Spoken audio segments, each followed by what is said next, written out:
News channel पर जो भी वक्ता ने कहा वो उसकी अपनी राय को है, अपनी ओर से नौजवान आंदोलन की ओर से आरवाईए की ओर से गर्मजोशी भरा इनकलाब जय भीम लाल सलाम पेश करता हूं। साथियों, आज हम लोगों को एक ऐसे दौर में यहां इकट्ठा होना पड़ा जिस दौर की खास बात यह है कि जिस पीढ़ी के पीठ पे इस शासन की लाठी सबसे ज्यादा जोर से लगी, आज ये हुकूमत उस पीढ़ी को अमृत पीढ़ी कह रही है और इस काल को अमृत काल कहा जा रहा है। आज जहां देश भर में लोकतंत्र का खुलेआम कत्लेआम हो रहा है, आज हमारे ये प्रोग्राम जंतर मंतर पे होना था, पार्लियामेंट स्ट्रीट पे होना था, लेकिन हमें यह प्रोग्राम करने की इजाजत नहीं दी गई।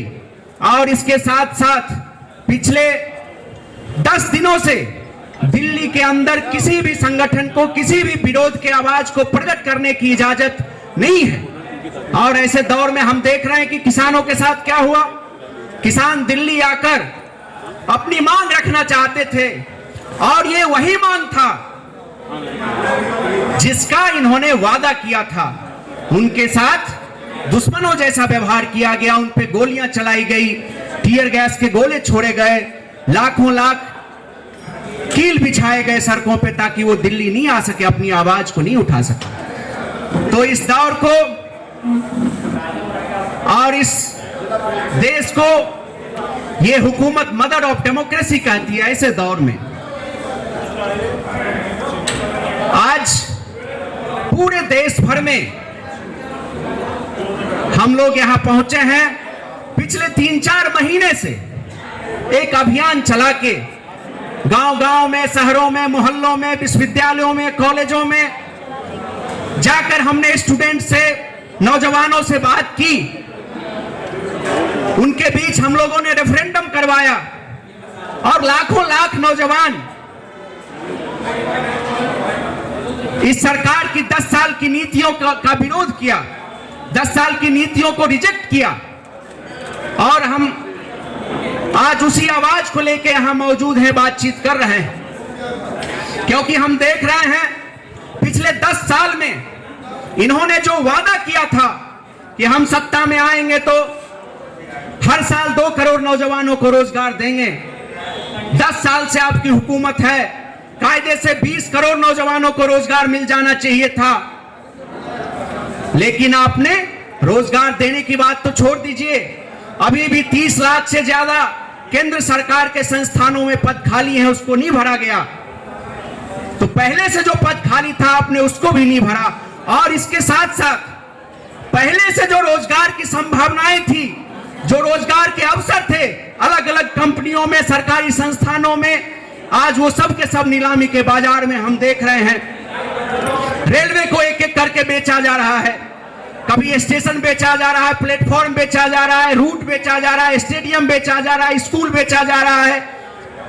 और रेलवे के साथ साथ पिछले 70-75 सालों में इस मुल्क ने जो कुछ भी रोजगार के अवसर हासिल किए, आप एक एक करके उसको नीलामी के बाजार में रख के उसको बेच रहे हैं। 100 से ज्यादा कंपनियों के शेयर आपने बेचे, कुछ शेयर सबके आपने बेचे।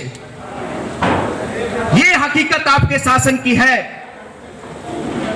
आपने कोल इंडिया को बेचा, आपने हिंदुस्तान एरोनॉटिक लिमिटेड को बेचा, हिंदुस्तान पेट्रोलियम बेचा, इंडियन ऑयल बेचा, भारत पेट्रोलियम बेचा, एयर इंडिया बेचा, एयरपोर्ट्स बेचे।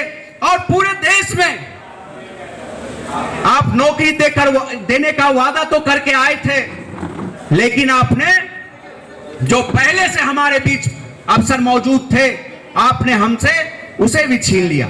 इसलिए साथियों, हम लोगों को गांव-गांव में जाना पड़ा, छात्रों नौजवानों के बीच जाना पड़ा, क्योंकि पिछले 10 साल की इनकी जो नाकामी है, उस नाकामी से तिलमिलाई हुई सरकार देश भर में जितने भी आंदोलन हो रहे हैं, अभी उत्तर प्रदेश में हमने देखा आरओ के अभ्यर्थी जो वहां पेपर लीक हुआ इम्तिहान का, उसके खिलाफ लड़ रहे थे, उनके साथ बेरहमी से उनकी पिटाई की गई।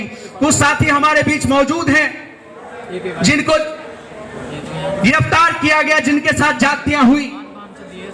तो एक तरफ उन्होंने हमारे अफसरों को बेचा और दूसरी तरफ हम जब आवाज उठाते हैं, हम जब मांग करने की कोशिश करते हैं तो हम पे जातियां होती है, हम पे दमन किया जाता है।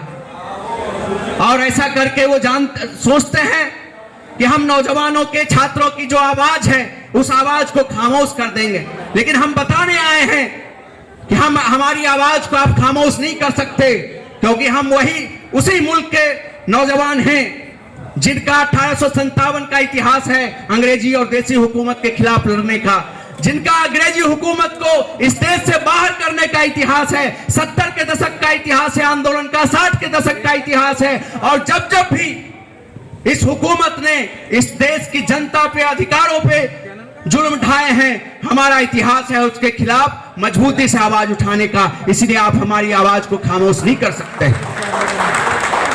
इसलिए साथियों, अभी देश चुनाव की ओर जाएगा, कुछ ही महीनों में चुनाव होगा और ये कोशिश करेंगे कि इनकी जो 10 साल के हुकूमत की नाकामी रही है, इस नाकामी को नफरत के चादर के नीचे ढक दिया जाए।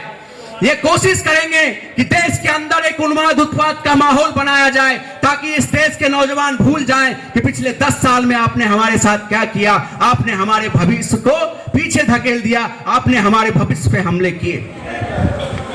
इसीलिए हमारी जिम्मेदारी है कि इनकी जो ये साजिश है कि 10 साल का हम हिसाब इनसे ना लें, हम धर्म के नाम पे, हम जाति के नाम पे बच जाए, हम इनके उन्माद के पीछे झंडा लेके खड़े हो जाएं। इससे हमें सतर्क रहना होगा, सावधान रहना पड़ेगा।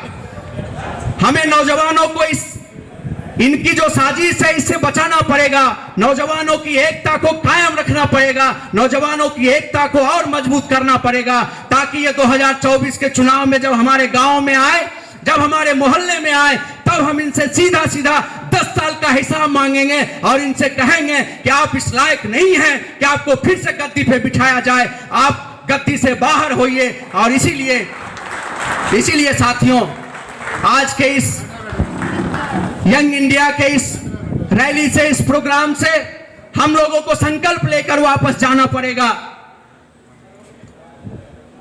कि हमारी जो एकता है, पिछले 10 साल में हमारे ऊपर जो हमले हुए हैं और उस हमले का गुस्सा है, इस गुस्सा को एकताबद्ध करते हुए हम गांव-गांव में जाएंगे, छात्रों नौजवानों के बीच जाएंगे और ये 10 साल का हिसाब भी मांगेंगे, जवाब भी देंगे। और नफरत का जो इनका कारोबार है, नफरत का जो इनका दुकान है, उसका भी हम शटर बंद करेंगे। अभी हमने देखा इकोनॉमी पे इन्होंने व्हाइट पेपर लाया। छात्र नौजवान आंदोलन लंबे समय से मांग कर रहा है कि आप इस देश में पिछले 10 सालों में कितने छात्रों नौजवानों को आपने रोजगार दिया, इस पे व्हाइट पेपर लाइए। इसमें इनकी कोई दिलचस्पी नहीं है। इसीलिए आज हमको इस तरह का आयोजन करना पड़ रहा है। मणिपुर में हमने देखा कि वहां के नौजवान ये सपना देख के इनको सत्ता में लाया कि यहां के नौजवानों को रोजगार मिलेगा, लेकिन वहां आपस में ही नौजवानों को भिड़ा दिया गया। और आज जहां भी नौजवान इनके खिलाफ उठने की कोशिश करते हैं, वहां ये दंगा फसाद की खेती शुरू करते हैं और वहां चाहते हैं कि नौजवान 10 साल का हिसाब ना मांगे। इसलिए नौजवानों के हाथ में ये तलवार थमा के मुसलमानों का मोहल्ला दिखाने का काम करते हैं और ये हम आने वाले चुनाव में होने नहीं देंगे। 10 साल का हर हालत में हम जवाब मांगेंगे और इन्हें सत्ता से बेदखल करके रहेंगे। हम इस भगत सिंह के रास्ते पर चलने वाले लोग हैं, हम अंबेडकर की बारिश है। हमारा इस देश में तानाशाही हुकूमत के खिलाफ लड़ने का इतिहास है। हम आगे बढ़ेंगे, मुल्क को बचाएंगे और ये जो मुल्क को के संविधान को, मुल्क के लोकतंत्र को, धर्मनिरपेक्षता को खत्म करने की इनकी जो साजिश है, इनकी जो कोशिश है, इस कोशिश को नाकाम करेंगे और 2024 के चुनाव में 2024 के चुनाव में किसी भी कीमत पे हम इनको मुल्क के अंदर नफरत की इजाजत नहीं देंगे और सत्ता से बेदखल करेंगे। इनका हिसाब लगाएंगे, जवाब लेंगे, जवाब देंगे। बहुत बहुत शुक्रिया। इनकलाब जिंदाबाद। जय भीम, लाल सलाम।